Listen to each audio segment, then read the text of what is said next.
Hello. Yeah, and I mean, for them, it feels like this is just a stepping stone. I mean, they don't seem to be celebrating yet already. Of course, they're just focused on the next challenge. And maybe the one thing for those players, for example, Prag and Gukesh, who are now on the brink of elimination, I mean, they're young. They have the consolation that they'll get another 10 World Cups in their lifetime. They'll get plenty of chances to get to the candidates via other methods as well. And yeah, just impressive. This whole group mentality, they've definitely fostered this golden generation. And yeah, long may that continue. Meanwhile, Vidit, the kind of the granddad of the group of the young Indian prodigies, he's definitely making Abasov sweat here. The more I look at it, the more I think actually there's no way for black to save this e-pawn. At some point, this bishop f4 idea that you mentioned, Peter, is just going to appear on the board. Yeah, I also don't see it, and Abasov's move e5, e4 was certainly not the move he wanted to make. He had to feel like he got outmaneuvered, because for something like 40 moves, the only change in the structure was White's a2, a3 move, which, however, did not really change anything. It was much more this subtle regroupment. We don't know exactly why Vidit wasn't able to do that 2 hours ago, right? I mean, if he has done it now, but probably he also had to get into the position. We also have seen that black was controlling the H file. Maybe it took him some 20 moves of maneuvering to force that rook away. We haven't been fully focusing on this endgame, but ever since we came back, we see true art and Vidit making serious progress. Yep, serious progress, and it looks like he might win a pawn in the near future. We haven't checked in on Dominguez against Caruana for a while. Let's maybe jump there. It looks like that's changed slightly. At least the deficit's down to 1 pawn. And, okay, correct me if I'm wrong, but the evaluation bar now says equal after this last move from Dominguez. Wow, this is a shocking moment. It looked like he has 2 pawns, 2 extra pawns. It should be just a matter of time to win, but black was relying on this incredible powerful knight on e5. The king was covering the d6 pawn. Fabi creating magic. Will he survive? He might, actually. Yeah, and I think we have to backtrack to see how we got there. Last we checked in, White was just 2 clear, healthy pawns up. And this is why we always play on. We always fight to the bitter end and set traps, set tricks, especially with knights on the board. Okay. Here it looks like the evaluation bar agrees. White is just 2 pawns up, completely winning. Yeah, king e3 takes. Wow, okay, that apparently rook a6, setting up a deadly threat of d7 check, king e7, rook e6 check, winning that that knight on e5 was the key and only way to proceed. Wow. That's reminiscent of the finish we saw in the Goyachkina victory, where she set up this devastating discover check as soon as the pawn moves out the way, but that is not obvious, as you mentioned, Peter. That's difficult. Yeah, not at all. And Lenny is down to 2.5 minutes, and those are his last 2.5 minutes plus the 30 seconds increment. He plays the move knight e2. Clearly, he wanted to stop rook g3 check because it was so disturbing. But apparently now black has all the time in the world to just try to pick up the h4 pawn, also set up another unpleasant check with rook h3. Black could even, according to computer, play a move like g5. All of a sudden, black is spoiled with a choice, and everything seems to work for black. Rook h2 played. Clever move. Rook a6. Oh my god, so basically Lenny has seen the move rook a6, but he makes it in the wrong moment. I had this myself at the World Cup twice in games. I played the right idea, just in the wrong order, and it's so easy to kind of to do that, to just get carried away with one idea and not put the finesse on. And okay, this was on his radar, but now what is his reply to this check? I guess the difference is that white knight is just far worse off on e2, less centralized. Rook h3 looks like a nice reply for black. Yeah, rook h3 is very unpleasant to face, because where do we go? I mean, if Not we f4. go to the diff, yes, let's just highlight it's made in 2 different ways. Yeah, g5 and rook f3 check, both made. King d4 also feels a bit, but okay, maybe if white plays for a win, he needs to play king d4. He needs to activate the king. I mean, king d3, I mean, king d2 doesn't look like a winning attempt either, yeah? Yeah, king d2 feels passive. If you're going to go to the d file, you might as well go forward. Yeah, let's try king d4 in the analyzing board. Rook d3 check would follow. King c5. Now, if we have time to go knight f4, knight d5, it should be a win, but black has some knight d7 check. Computer just... What? Ah, king c6 runs into knight b8 fork. Oof. That's why we are unable to keep on going forward. Okay, now I understand. And computer says you just have to go back. Crazy. Oh, that would be easy to miss from afar, knight b8. Dominguez looking away there suddenly, maybe just realizing in his calculations something had gone amiss. Yeah, wow. I mean, he clearly relies also again on d7 check, king e7, rook e6 check idea, but now after rook h3 check, black's forces are coordinating so beautifully. And the body language says it all. I think that Fabi feels that he's back in the game. Oof, miracles do happen. And it's literally at this point, it's just check, check, check, check, and draw. And he escapes. Can white try anything else? King f2 feels wrong, but at least it doesn't allow any checks with tempo. After rook to h3.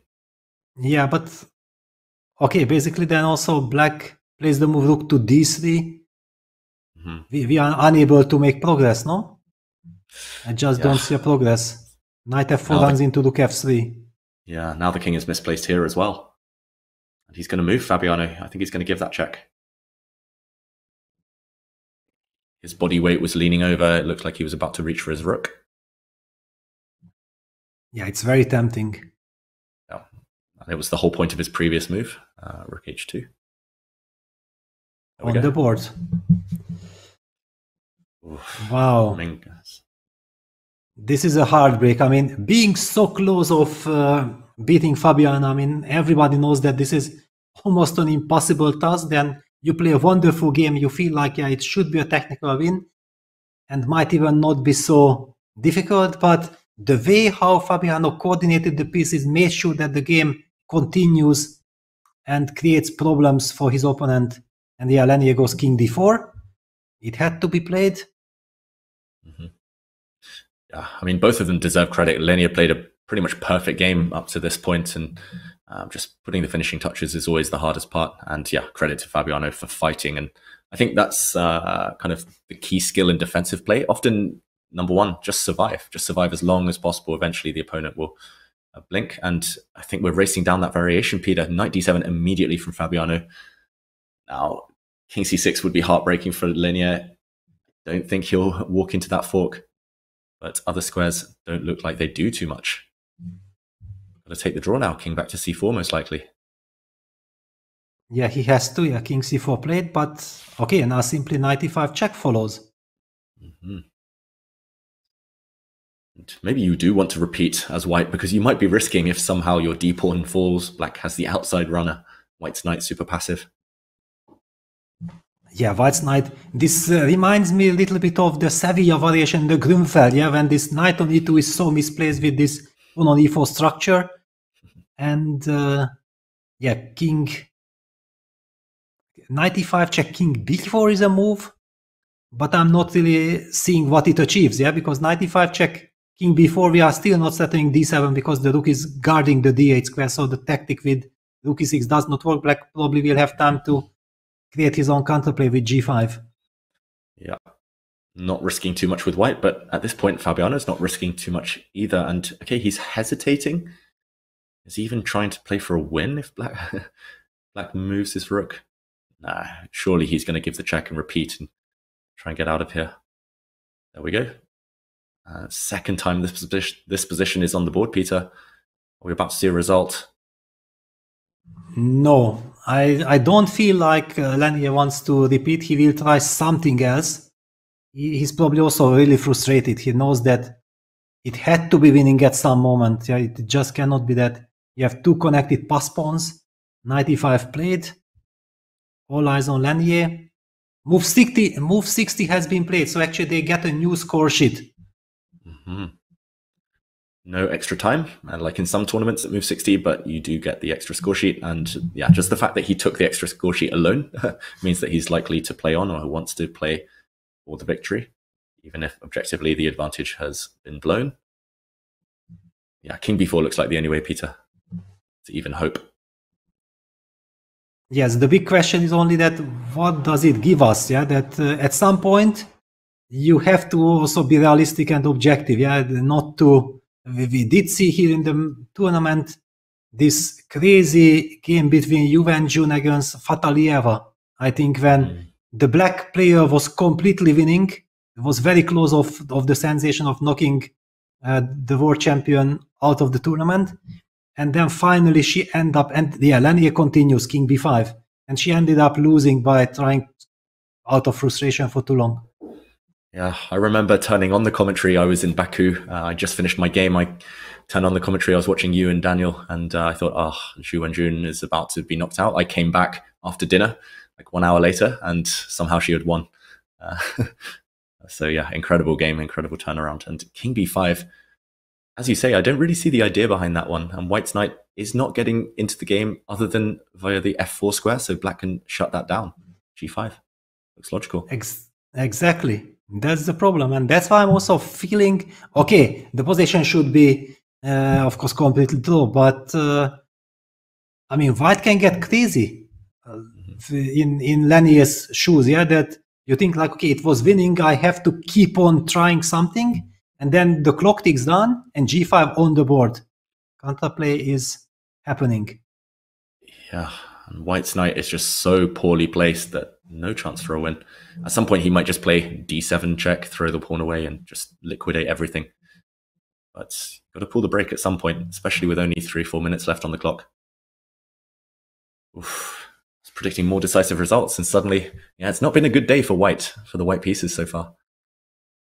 Yeah, not at all.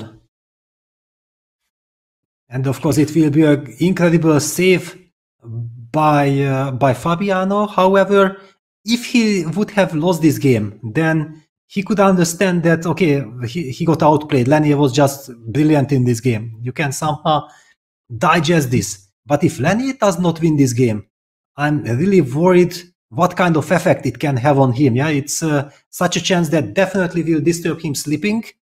You will be twisting and turning all night. Such a difficult situation. Yeah, psychologically, huge win there for Fabiano, just getting the half point. Okay, he needs to secure that first. Dominguez, okay, now around 3 minutes, about to tick under. I think he needs to just get out of this game. I think at this point, a draw. Okay, not great, but better than nothing. Don't allow a turnaround. Don't go too crazy. I'm just checking in on the other one. It looks like Vidit's still maneuvering, but has won a pawn. Bishops are off the board in that game. So a bit of a change. Yeah, okay, Dominguez in the move. What would you play here, Peter? Would you take on g5? Which way will black recapture if there's a trade of pawns? Well, I guess with the pawn. I mean, AG, just to make sure that the king stays as close as possible to the d pawn. You cover the f4 square. And everything is... I also feel that we have to stay with this game because this game has the potential of ending much faster, and then we can devote all our attention to the other game. Yeah, the other game is guaranteed to go on for a lot longer. We could be here all night, but yeah, we'll tune into that Vidit masterclass in the endgame shortly and see whether he can convert his extra pawn. Okay, Dominguez still thinking. I have a funny feeling Fabiano might take with the king on g5 just to create the outside h-pawn, and if he's in the mood to play for a win. No, I don't think so. I think he's happy that it's over. But look at this. Lenier goes h5. He wants to keep the game alive. Yeah, keeping the game alive, but for better or worse, that's the big question. So he's hoping at some point to maybe clear the 6th rank, throw away his d-pawn and win the black h-pawn. But... okay, what to do now? Fabiano doesn't really want to push his g-pawn necessarily because the white knight might then come back to life. But you can wait. But how do you wait? King to e6? Am I missing something there? But okay, then d7 check and I take on h6. Yeah, and that should still be a draw, but at least it changes slightly. Yes, then at least we understand why Lenier continues the game. But there is some kind of a cold shower suggested by computer that the knight apparently from e5 can fall back to f7. targeting the d6 pawn, protecting the h6 pawn. So after d7 check, black can just play king e7. And there is no good way of defending that pawn, and black will win this pawn. Wow. Okay, it should be a draw, but I mean, I think Lenny will be very upset if knight f7 really happens.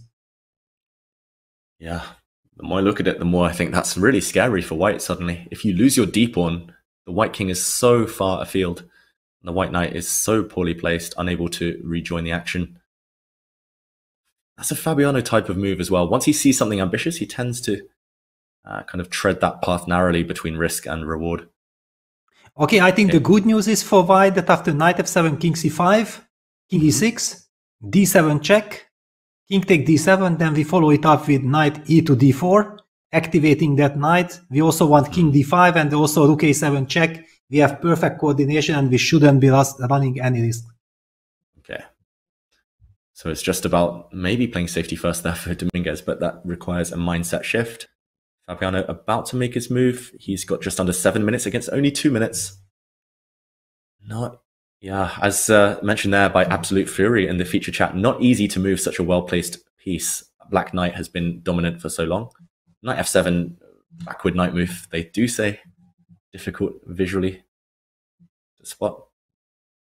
I'm not sure. Very difficult. Yeah. Yes. I don't think I would see it. Fabiano is, however, master at calculation. Wow, but hang on. Could it be that after knight f7, king c5, black even has the move king e5? Exactly, it's the king e5 move, and then suddenly black is the one posing some problems. Yeah. Look at this construction. I was wondering about this king e5. You mentioned king e6, but this looks like, a picture of domination suddenly. What does white even try here? The d-pawn's dropping, the e-pawn's dropping. White's playing without this knight, without a piece, basically. Yes, so, okay, let's get back to the current position. It's Fabi about to make a move. h5, so yeah, if Fabi spots this knight f7, then white needs to bail out as quickly as possible. Yeah, but not easy to do that anymore. Knight f7. Well, maybe king c4, maybe king c4. Just forcing rook takes d6 check. I mean, let's trade and then king d5 and thank you very much. Enough is enough. Okay, moment of truth. Fabiano with around 5 minutes. Will he play the ambitious knight to f7? Maybe even start playing for a win here as black, the unlikely result. Okay, no, king e6. For me, this was the most natural, but it does allow white to bail out now. d7 check. And at least symbolically, white will be a pawn up for a while longer and no more real risk of losing the game. But yeah, that knight on e5 is such a monster. He has to play d7 here, right, Peter? Yes, I think so. On the board. And Fabiano takes that pawn. That was a discovered check. Okay, h6 drops off as well. And now you can pretty much secure a draw, I guess, with rook to e3. Just to remove a pawn, but maybe you don't need to rush. Yeah, because rook e3, then I believe Lenny will continue knight d4, rook takes e4, king c5, and again we get that construction that white will be able to force black's king to the 8th rank, and Fabi probably does not want to let that happen. Okay, he does play it. Be careful not to get checkmated as black. That's pretty much what happened in that game you mentioned earlier, Peter, right? Between Fatilieva and Zhu Wenjun. Somehow black's king got trapped on the back rank and the rook and knight were able to coordinate. Exactly. Okay, knight d4.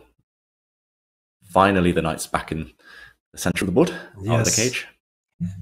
And you remember that was the winning knight. Knight on d4, just with rook a6, keeping that knight and relying on this d7 tactic was winning the game. Now, unfortunately, the knight returns way too late. Yeah, after white's... king c5 will be tried. Yeah, after white's beautiful central pawns disappeared.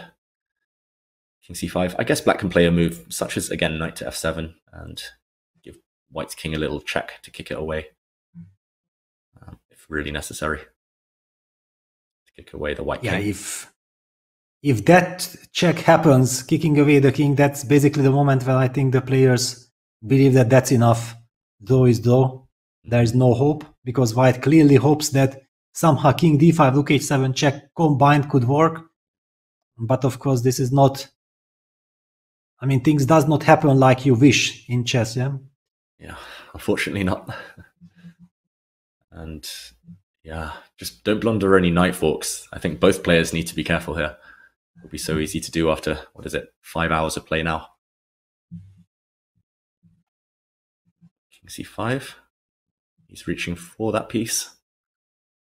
Yeah, he will play king c5, yes, on the board. Yep. Lenny also has this beautiful feeling for harmony, everything. And that's why it's so heartbreaking. And when he will discover that knight d4 to e2 was the decisive mistake, he will say that, yes, I mean, my whole body, everything was objecting that move. He just did not see this rook a6 check. I mean, rook a6 without a check. If it would have been a check, it would have been played. That was a very nice little hidden move. Maybe the heartbreaking thing, Peter, is that he did play that move the next turn. It's just, spotting it at the right moment, the winning moment. It just didn't come together for him. And I think he was just trying to paralyze the black rook, but he just maybe forgot that the black rook could sneak out via h2, h3 and get back in the game, as we saw a bit earlier. So maybe too focused on his opponent's lack of coordination rather than focusing on his own plans there. But yeah, just small margins at this elevated level. Yeah, now I think that this game is also about to end in a draw. Maybe very quickly we can just check out the vivid game to see if knight d3 check happened. On the other hand, we might be missing a handshake then, because it's, I think, just a matter of what should we do. Yeah, I think maybe let's just stay here for a moment. The vivid game is likely to continue for a long time. Let's just see if they handshake over the next couple of moves, next minute or two. Force the white king back. And a draw any moment now.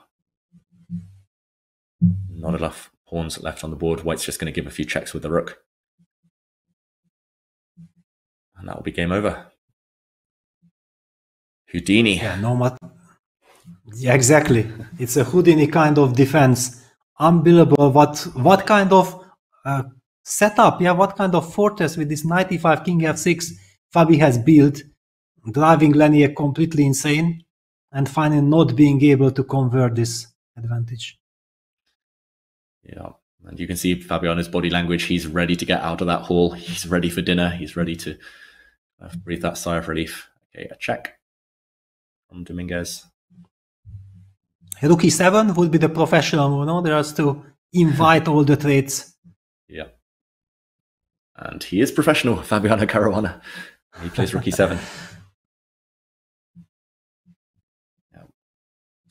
Last few moments here. Do you think he'll trade those rooks and offer the hand? Kind of logical. On the other hand, suddenly Black's king is getting close to the h6 pawn. If white wants to make sure, then he can also play rook h8. Exactly, rook h8 on the board. Don't trade the rooks. It's not like it's a winning attempt. You just want to make sure that, I mean, everything is under control. Black can continue chasing white's rook if he wants, with rook to e8. And that might be the final throws of this game. A little dance between the rooks. Okay, playing for the win. Fabiano pinning that white knight. Wow. I did offer the trade of rooks. You did not take it. Then okay, I go on the attack. But white can also rely on the h pawn. White can just step out with the king out of the pin, of course. Yeah. Again, it's mind games. When you know you're playing your opponent again tomorrow and it's a long match, potentially you want to get any small victory you can, a moral victory. Force your opponent to sweat, calculate under 2 minutes now, Dominguez. Oof, yeah, nail-biting stuff, as mentioned there in the featured chat. And thanks to everyone who stayed with us throughout this long, nail-biting day. Yeah, drawing this will feel like a win indeed for Fabiano Caruana. Maybe king c5, get out of that pin. Oh, back. And I think it looked like a draw offer there, as we see on the camera, and a handshake. Oof, sigh of relief for Fabiano, who escapes a dead lost position. Yeah, and all his fans. Yeah, I can imagine how many people are rooting for Fabiano. The same for Lenny, of course, but that's a big save and something that can give Fabiano a big boost of confidence for tomorrow's game. Yeah, huge boost for Fabiano. And that does leave us with just one remaining encounter between Vidit and Abasov. We talked about that long grind, that long endgame a bit earlier. It's changed, Peter.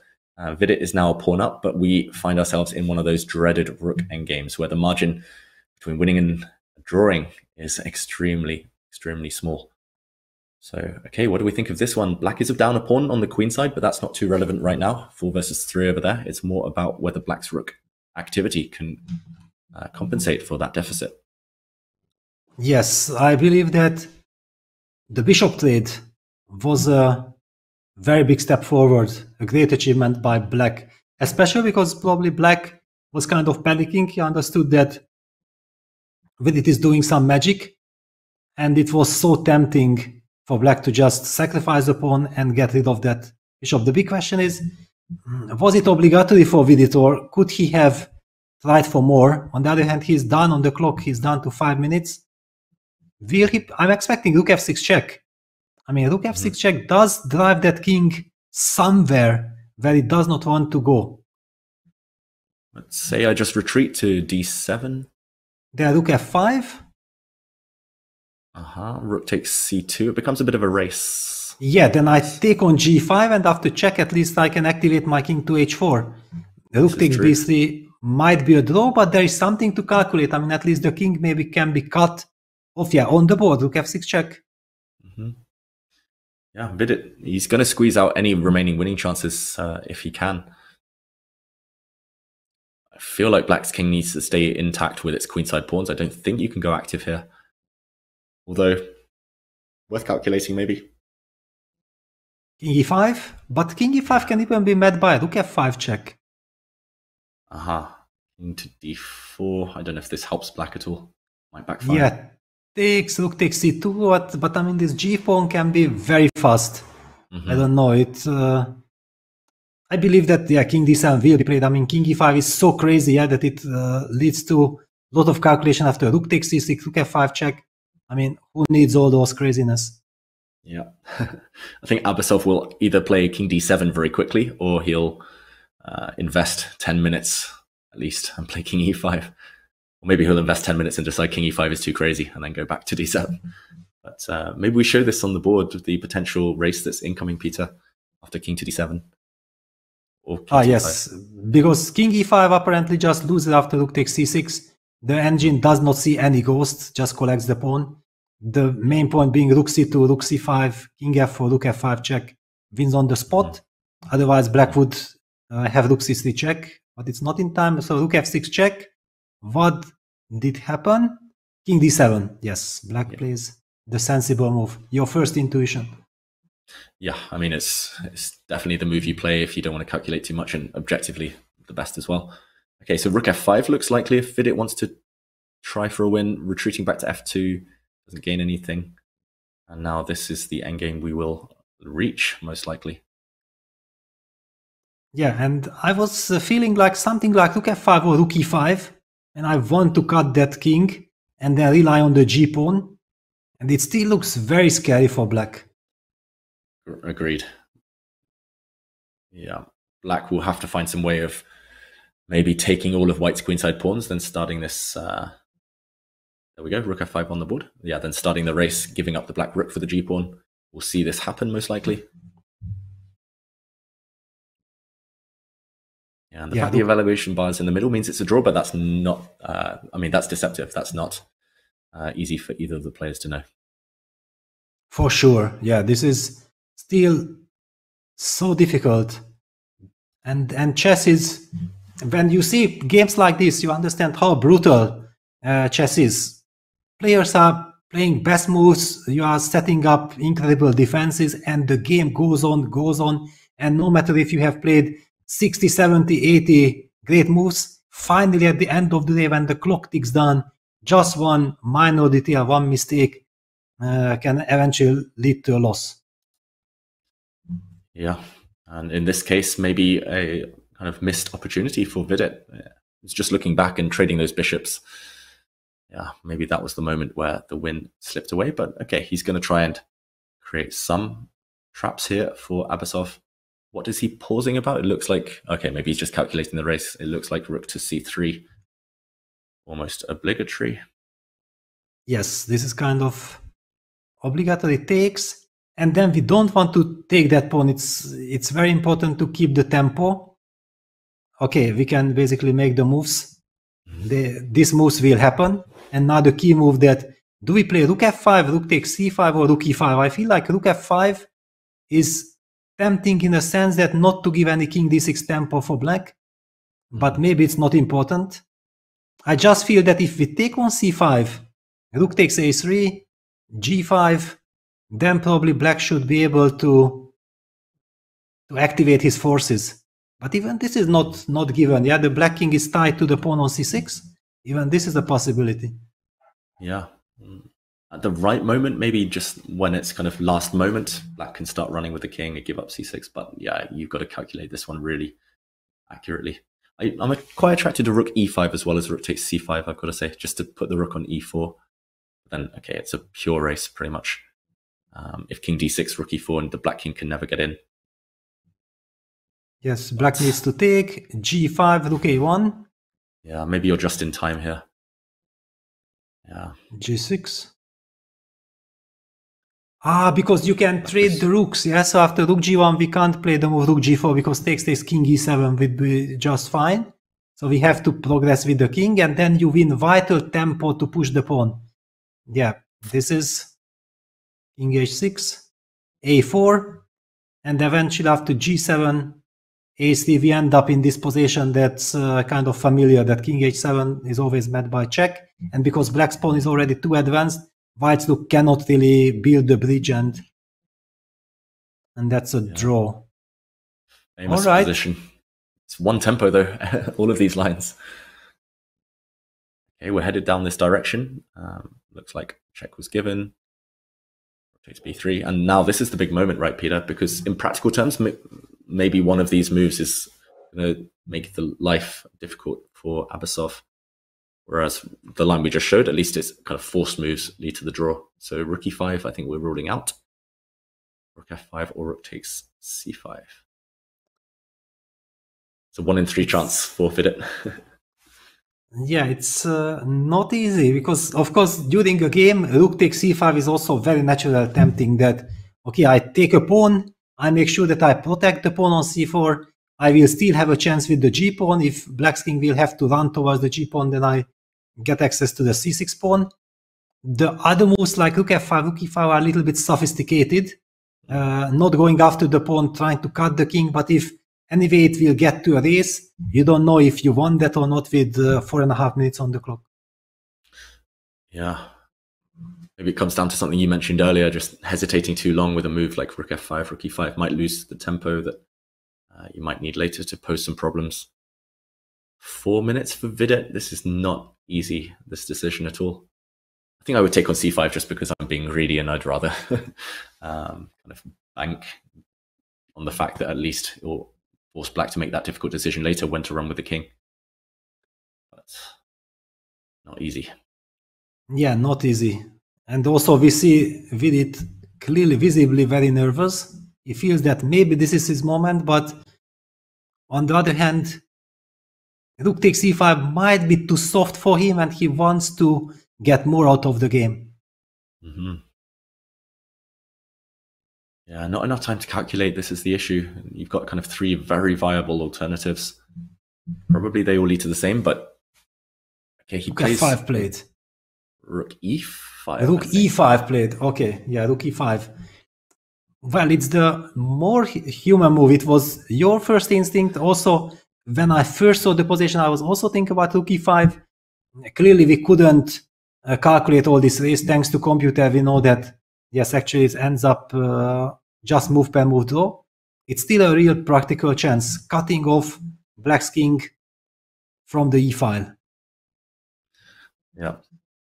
Yeah, it looks like, however, all of Black's defensive moves that we showed in that variation were quite forced, quite effective as well. So I'm expecting Abasov to kind of keep the pace, speed up. But meanwhile, Peter, just as we wait for the climax of this game, it's time for our final break of the day. We will be back very shortly, in just a few minutes, to witness the result between Vidit and Abasov. So don't go anywhere. We will be back for the final stages of the World Cup quarterfinals.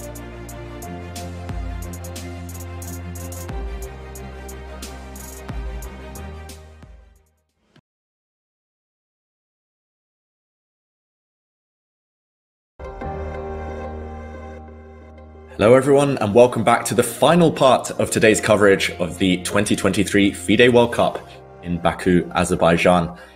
I've been David Howell, and I'm joined by Peter Lecko as we look at the closing stages of this intriguing endgame between Vidit and Abasov.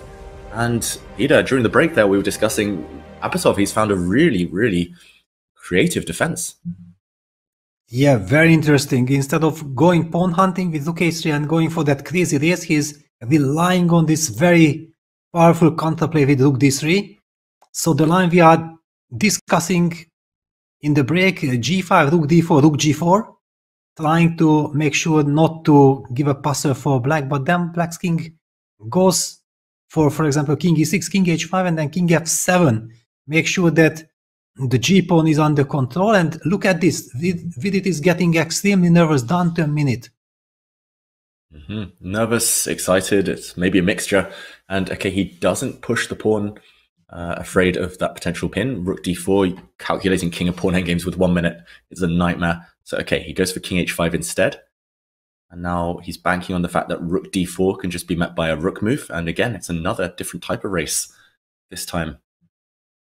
Rook to e3, as you point out. And yeah, suddenly this one, evaluation bar still says draw, but anything could happen. I think Vidit's maybe excited for a reason. It feels like Abasov wasn't being greedy. I like the fact that he was going active, staying active, but he will be forced to calculate now how to defend this. Yeah, finally it gets down to that position, and Abasov taking his time. Look at his pose. Yeah, his body language indicates like he knows that he needs to calculate. It's not over yet. Vidit is trying everything. I mean, he has tried so far 95 moves in this game. Incredible effort by Vidit, but will it be enough? Or is Abasov able to defend? That's my favorite thing in chess, Peter. Games that last over 100 moves. And the game is yet to be decided here, of course. Maybe we try and predict what's going to happen. Does Abasov have too much choice? I mean, either he takes a3 or he plays rook d4. It looks like it's a kind of 50-50 right now. Well, I feel like if he takes on a3, then he might have given White an extra move with king h5. Yeah, then there could be a case made that why didn't he capture immediately? I feel that he would like to make rook d4 work. Yeah, but this rook d4, rook e3, rook takes c4, g5, and then rook c1. Something like this is the natural way of things unfolding. He's about to make a move. Feels like rook d4, as you say, it's the safest, it's the most natural, and also once you grab the c-pawn, at least the black king is able to run and start coming forward. And I guess you're freeing up 2 pass pawns if the doubled c-pawns count as 2 pass pawns. I know Danya asked you that question a few days back. Is that 2 pass pawns, the c-pawns, or is it 1? But either way, that would be the most natural. But I would be surprised if he plays instantly. I would be spending every single minute possible trying to calculate this one to the death. Yeah, the good news for Abasov is that he still has time. I mean, if he would be done to a minute on his clock just like we did, then defending would be almost impossible. Yeah, then you have to rely on your intuition, a position where intuition cannot help. Here you have to really calculate move per move like crazy. You cannot miss a single move. About to make a move. Yeah, you can't guess in chess, but okay, rook d4 on the board. No guessing here. Abasov has calculated something. Where do you think Vidit's going to put the rook? Yeah, well, rook e8 or rook e3, I feel like these 2 moves are the most natural. Of course, there is always a case to be made to put the rook as far as possible back on e1. But I still feel that the other moves are a little bit more natural. Yeah, we should mention you cannot trade rooks here with white because black suddenly gets a pass pawn and black actually promotes with check. black would suddenly win, I think. And okay, instead he's moving under 1 minute for Vidit. He might, yeah, there we go, drop back. Rooks behind pass pawns tend to be the way top players try and play these endgames, so he's keeping that option open to get behind the pawn. And now Abasov needs to do something. His king is cut off, his rook needs to go behind. Must be rook c2, right? As you're highlighting. Yeah, I think that it's the natural one, because rook e1's purpose is to take away the c1 square from black. It's kind of common knowledge that the rook should be as far behind as possible so that the enemy king is unable to target that rook with the tempo. We've seen some crazy endgames in the World Cup, Peter. I remember this one that you were covering between, what is it, Shitko and Wojciech. Oh, one side made a rook. Yes. No, Sorry, don't even mention. I mean, I'm such a good friends with Radek, so when I witnessed it, you know, I just felt my heart was almost jumping out of it. I felt for him so incredible. I mean, he was winning in that game and ending up losing. That was just completely crazy. I'm happy that he made a comeback. Very happy for him. Yeah, but somehow I'm getting shades of that game. It feels like black is at some point going to give up the rook for white's g-pawn, and then black just has to run with his c-pawn and king. And it was actually a very similar situation in that endgame. So, of course, we need to work out the details. Okay, rook c3 played instead of rook c2. Wow. Yeah. Wow. Does it indicate that Abasov has the nerves to collect the pawn on a3? According to computer, that's perfectly fine. But my human body, I was not able to take it. I thought like, okay, go as far, give check, and start advancing your c-pawn with the king. Yeah. Wow. I guess this is why he keeps winning these playoffs, Abasov, because he's so quick at calculation. I mean, he's got 13 minutes. Most of us would be spending at least 5 or 6 of those trying to count down the pawn race. But no, he's happy. So less checking distance, but he might pick off this a-pawn. Yes, throughout so far in the tournament, he has shown incredible confidence level.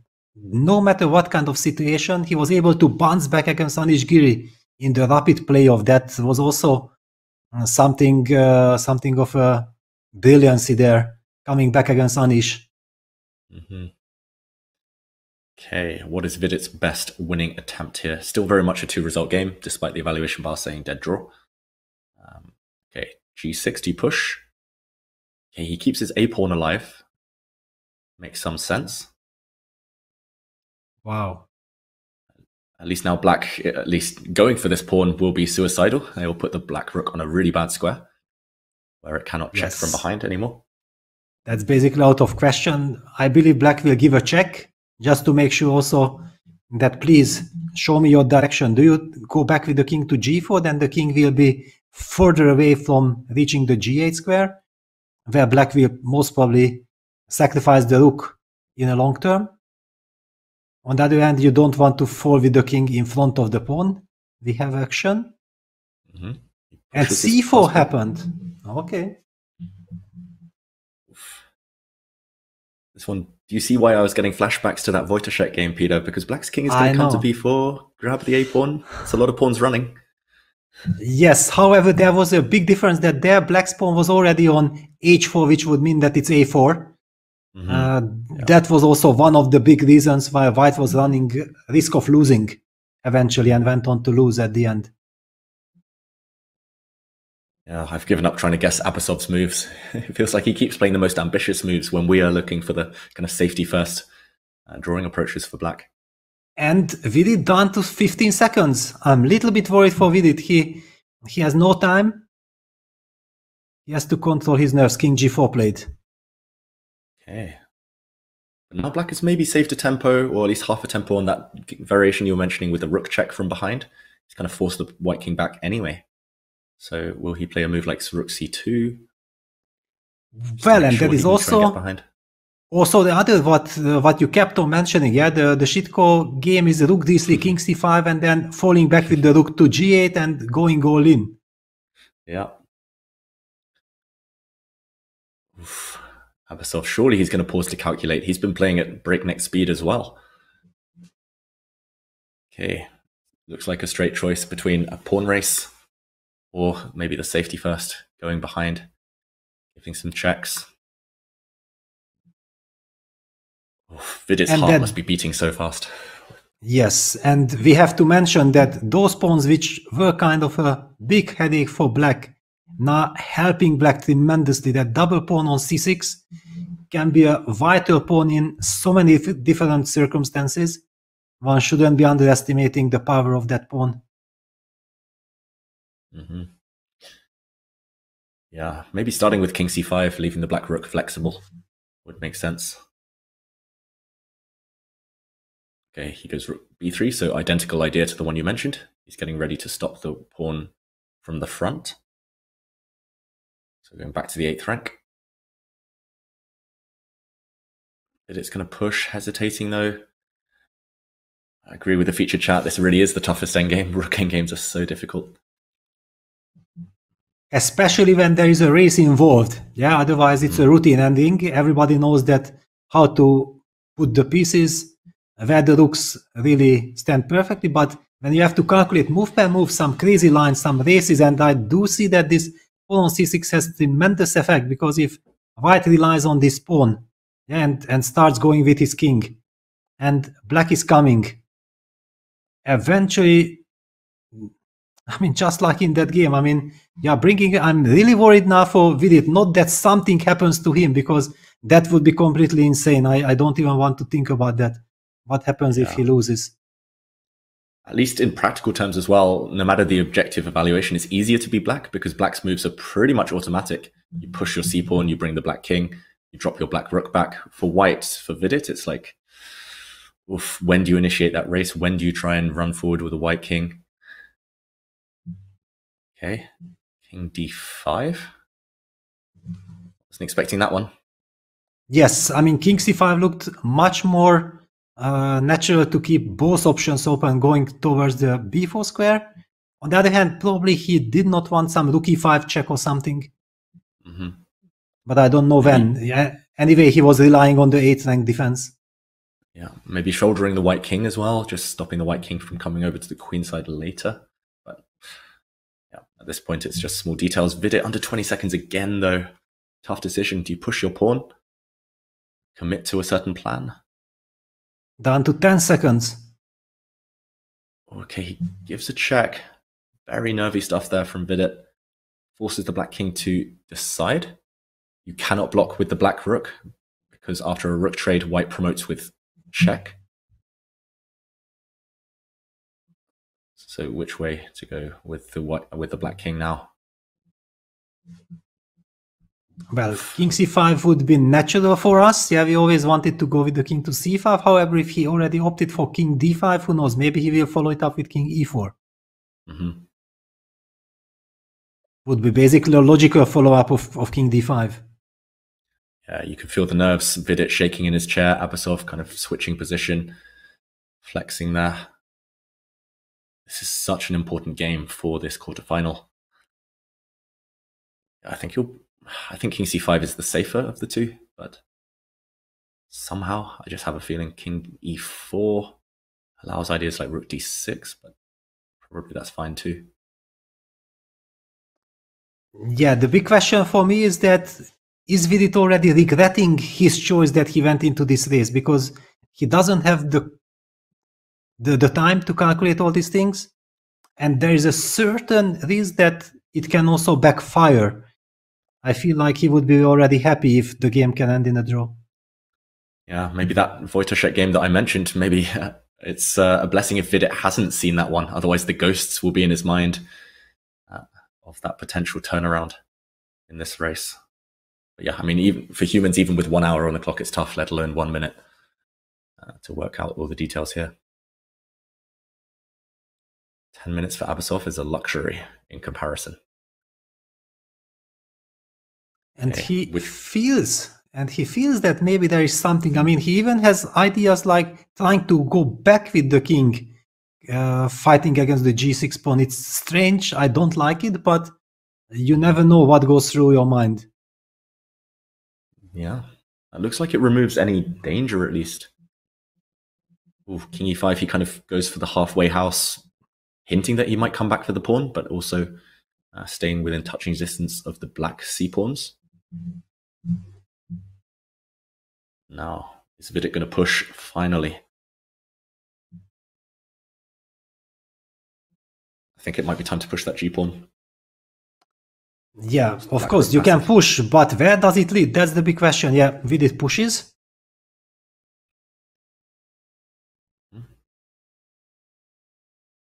Yeah, where it leads is anyone's guess. Yes. To g5, I'm expecting.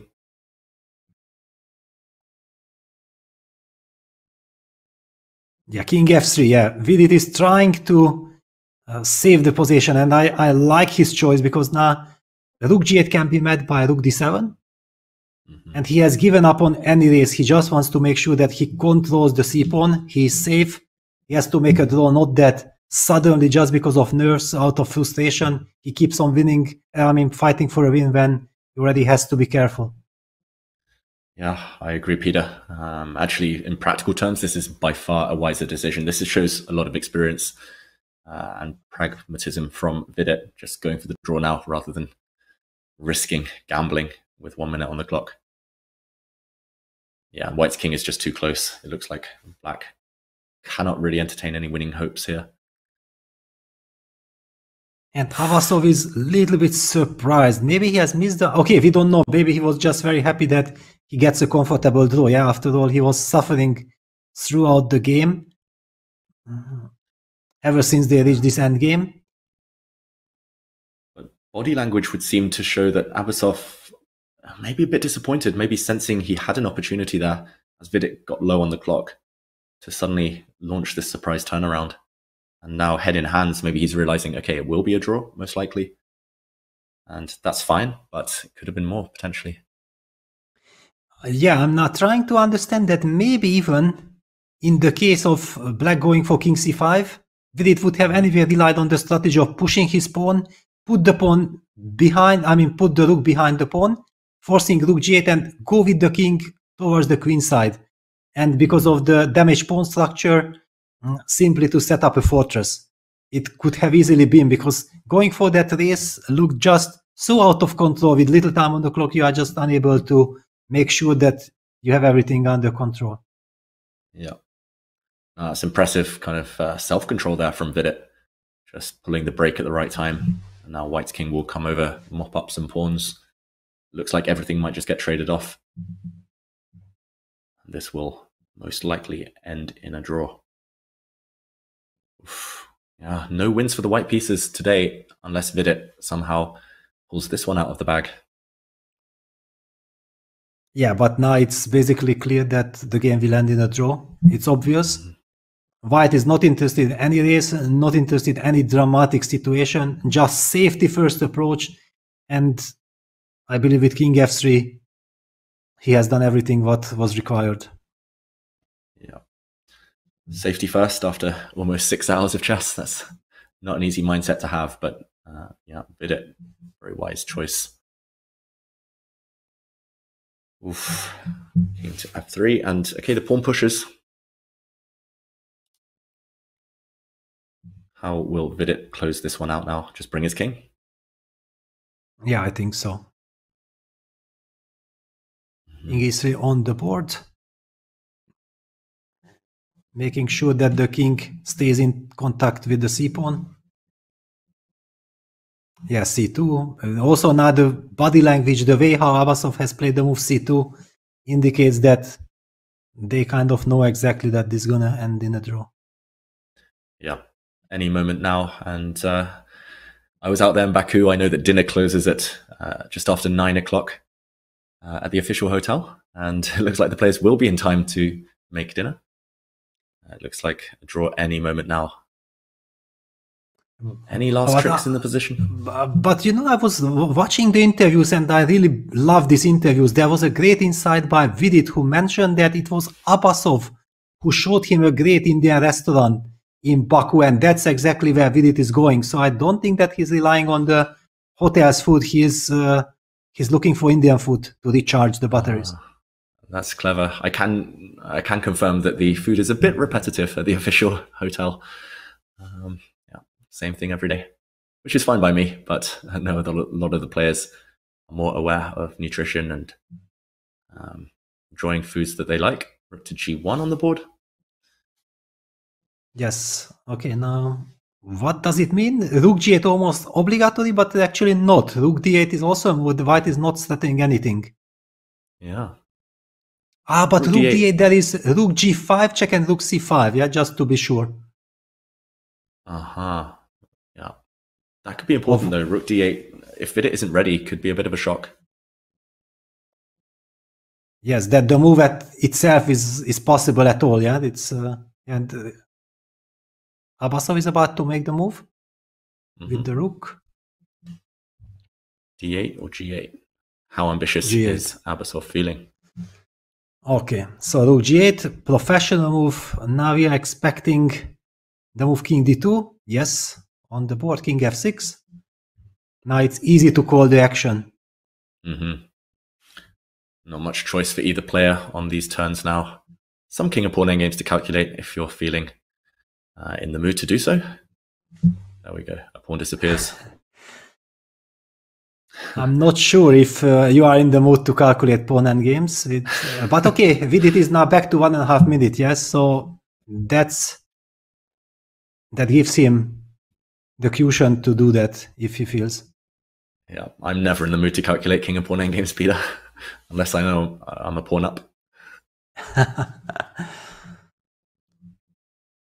So rook takes g7, very likely. And can white take the rooks off the board? I guess that's the only question that Abasov is contemplating right now. Should be a draw either way, even if white keeps the rooks on. I'd probably keep the rooks on just because I'm too lazy to calculate. Yeah, but however, since Vidit captured the pawn on c2 immediately, rook takes g7 played, I wouldn't rule out if he takes, but maybe just rook b1, rook b6. That's a very professional way of not needing to calculate anything and making sure that you even don't have to. Yeah, that's what he goes for. And I think there was a draw offer maybe, or not. Maybe not yet. I guess black can remain a pawn up if he really wants to go passive, at least temporarily. But rook b1, really nice move. White's king is coming, the rook is coming, and yeah, final 2 or 3 moves I think here, and then we will see that draw agreed. Rook b6 forks a couple of pawns, and there go any winning attempts for black. Vidit is really like the marathon man of the tournament. I feel like if somebody checks, yeah, there is the handshake, and look at this, Vidit is disappointed. He's highlighting that I could have done this or I could have done that. I think he's asking about this rook endgame, maybe trying a different type of race, but complicated stuff either way. And Abasov, we have to give him credit for defending really patiently, really kind of impressively towards the end there, finding some resources in the rook endgame that weren't obvious at all. Either way, a fair result, Peter, after a long game? Well, I'm not sure if you ask Vidit that he will agree that it's a fair result. Certainly was a fantastic try from Vidit. It was true art how was squeezing the possession. He might be disappointed that he felt like there was a chance and then he let it slip. At the same time, finally great defense by Abasov. Holds the draw and make sure that tomorrow's game is everything to play for. Yeah, and Peter, talking of tomorrow's game, of course, it's going to be a big one for everyone involved in both the World Cup and the Women's World Cup.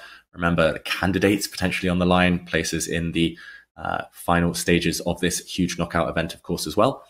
And let's check out that bracket of the open section, first of all, where we did see 2 decisive results in the end, and 2 miracle saves, at least 1 miracle save in the open section. We saw Magnus Carlsen win with the black pieces against Gukesh, taking the lead there.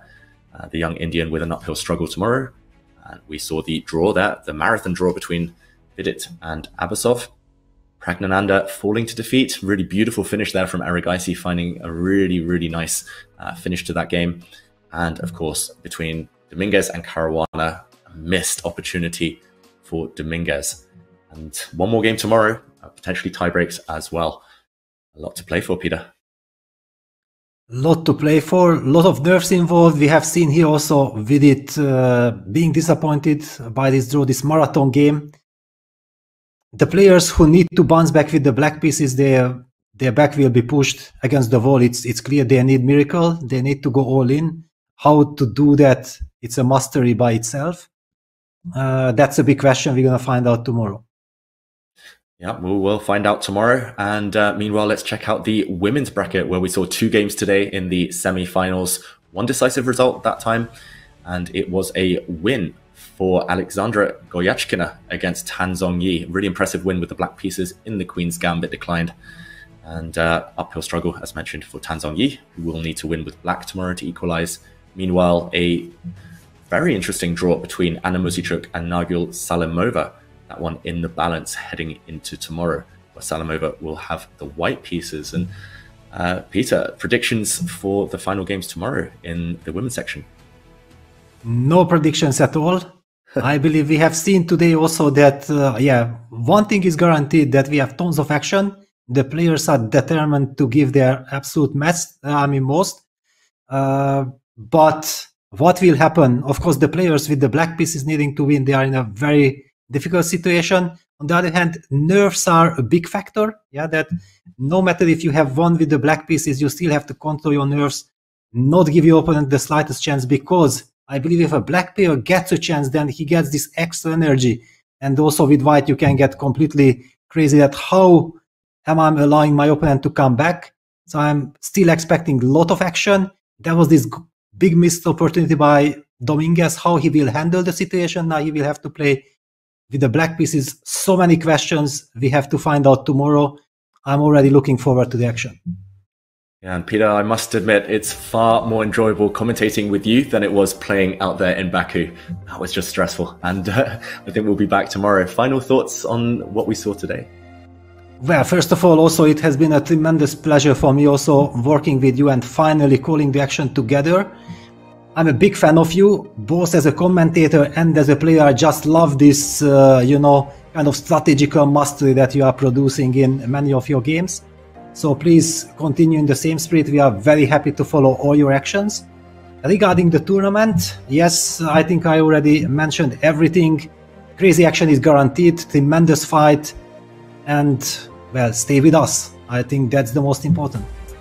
Yeah, it was about time, Peter, that we finally teamed up. I've been a fan of yours since I was a child. So thank you for today. And thank you to everyone for watching. It's been a long day, but a fun day. And we'll be back same time, same place tomorrow for the closing stages of this round of the World Cup. See you, everyone. Bye-bye. Bye-bye.